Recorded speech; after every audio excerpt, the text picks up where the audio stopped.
we were thinking, what would it mean for donors to type in, what are the most trustworthy environmental legal nonprofits? Or how can I donate to help at-risk youth with mental health, right?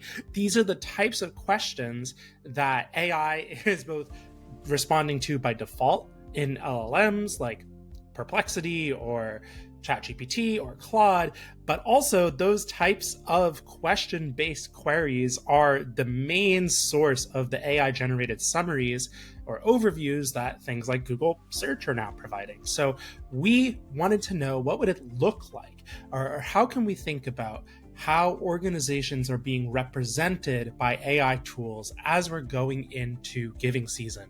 And I think that this is really important for organizations because this is a kind of a tentpole shift in how consumers are finding and thinking about and researching nonprofit organizations. So George, we conducted, to our knowledge, is the first ever nonprofit or charity AI brand footprint study. And we built a tool that at its essence kind of uses a multimodal analysis, lots of different prompts, lots of different models, asking all sorts of different questions to try to basically force the AI to give us a list, kind of expose its secret sauce of who it thinks are the kind of top tier organizations within different cause spaces. So George, there's a lot of kind of results to go through, but why don't you tell us a little bit more about kind of what this tool is doing and why we're doing it? Yeah, the Charity AI brand footprint study really is a first of its kind. I looked around, didn't see anything, and it's trying to answer this core question of who and how are the recommendations for top charities and various issue causes. So we looked at 11 issue causes, looked at 120 different prompts across 6 different models. So we are checking on Gemini, on OpenAI, on Perplexity, on Grok, on Llama, and all of these are underwriting, like these models, the tools that are supporting, like, for example, OpenAI, like 378 million app visits per month. Gemini, 450 million app visits. Active users per month. Grok, 30 million. Perplexity, 22 million. These numbers are very large and very real when it comes to AI as an unprecedented influence for charitable giving as we move into Q4. I can't say it enough. Very top of mind for me that we are going to have this giving season the most influence that AI has ever had on decisions to give than ever before. So I know you may be sitting there and be like, I don't care what AI thinks of me. What you should care about is what AI thinks of your organization, what it thinks of your brand, whether or not you're mentioned.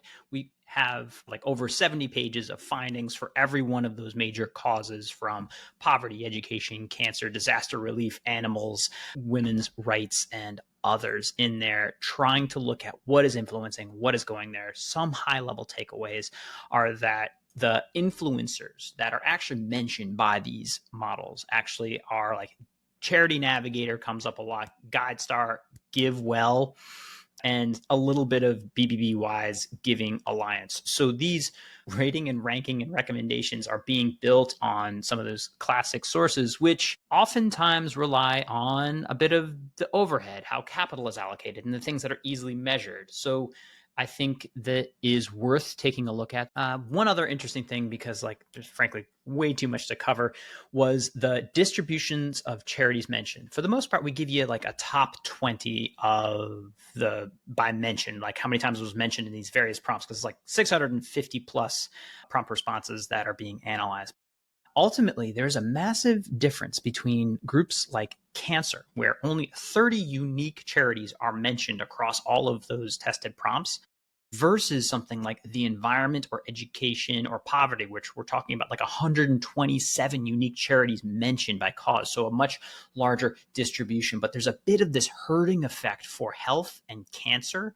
And that is interesting to us, where it's like, all right, this is going to be maybe a bit more of a winner take all area as opposed to a diversity of elements. There's so many findings depending on how you are looking at it. I'm just excited to get it out there because I just want organizations to realize that this 2025 giving season is unprecedented in the impacts that AI influence as the donation recommendation engine is going to have. Yeah, George, that's exactly right. And I'll say that if you're interested in a more nuanced study and or you want to see where your organization ranks, reach out to us. This takes a lot of manual labor and we can't kind of do it for everybody, right? But if you're really interested in learning more and diving in, let us know and we'll see how we can work together. George, I want to just address two of the points in your analysis and just extrapolate a little bit more what this means. And I think why I think we've both been so excited this week of as we've been kind of poring over and playing with these data. One is, George, you mentioned about that herding effect, right? Which is to say that certain AI cause areas, the AI is mentioning fewer unique organizations, right? So the cancer, the mental health, the health organizations, the total number of organizations getting mentioned are dramatically fewer than, let's say, environmental organizations, right? In which 127 unique environmental organizations were prompted by the AI or surfaced by the AI. And I think it's in some ways we're trying to measure the bias of the AI itself. We also probably need to. It's also something, George, of an interesting like sociological experiment because it might just be that there's a lot more environmental NGOs and nonprofits, and maybe the environmental advocacy space is a lot more diffuse and multifaceted, whereas there are just fewer and more concentrated organizations working on things like cancer, right? The cancer survivor community, cancer research, et cetera.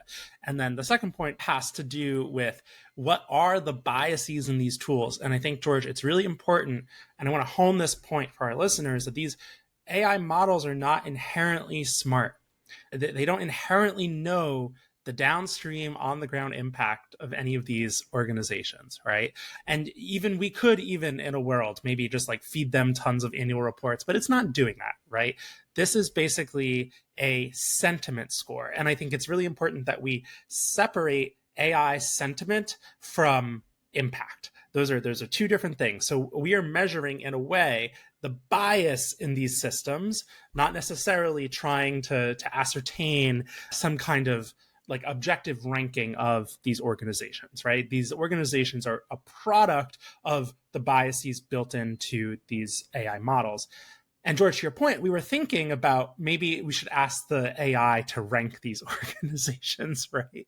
Do we say to ChatGPT, hey, rank the top 20 organizations in order, one being the best, 20 being the worst. And we decided against that, right? Because the AI doesn't know. Like, how can it possibly do that, right? It's in some ways just a circular duplication of what it's doing here, which is organically mentioning it with kind of broad prompts, right? We have prompts that we used AI to generate. So actually it wouldn't have too much human bias, right? There's a lot of curation in that, right? But we wanted to see what does the AI kind of naturally provide in terms of responses. So just want to kind of call out there that this is not an indication of your organization's quality, right? Obviously, George, there's a bias towards sizable NGOs. If you go to human rights, for example, the top three organizations are Amnesty International, Human Rights Watch, and the ACLU, right? All organizations with like $100 million+ yearly budgets. So just want to kind of add that. But that being said, George, as you mentioned, if people are asking these tools what are reputable organizations to donate to, you might see a little bit of a more winner take all kind of herding effect, right? So calling out that these dynamics might be amplified by the AI, and that's exactly what we're trying to measure in a way by this study.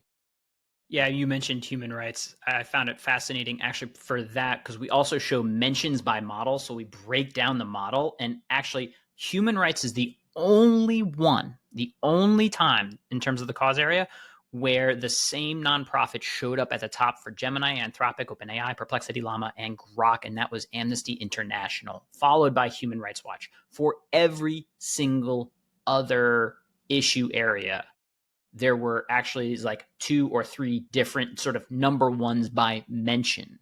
And again, like you said, we're going by mention, not by like, what do you think is best? Because we were trying to be much more fluid in the natural way someone would be asking in a prompt as a potential donor exploring in that exploration phase of potential nonprofits in a cause area. Yeah, George. And I happen to have a little bit of expertise here via a graduate program. But I can tell you, for example, that Amnesty International is a very, very large organization, has a very, very wide reaching digital footprint, right?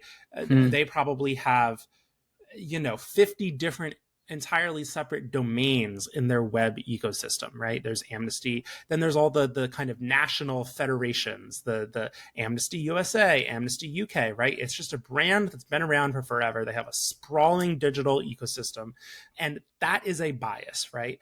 Granted, on the flip side, you have Human Rights Watch, which is a much smaller, much more consolidated, much more top-down organization, right? Human Rights Watch doesn't have more than probably a couple hundred employees.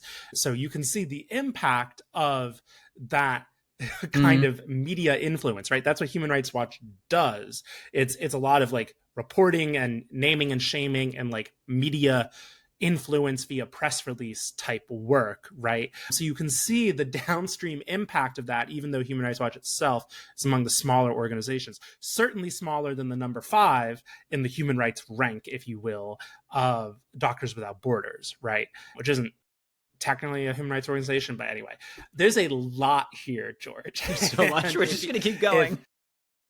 We're kind of created like this new like paradigm for social science research via how AI perceives the social impact sector. So there's a lot to unpack here.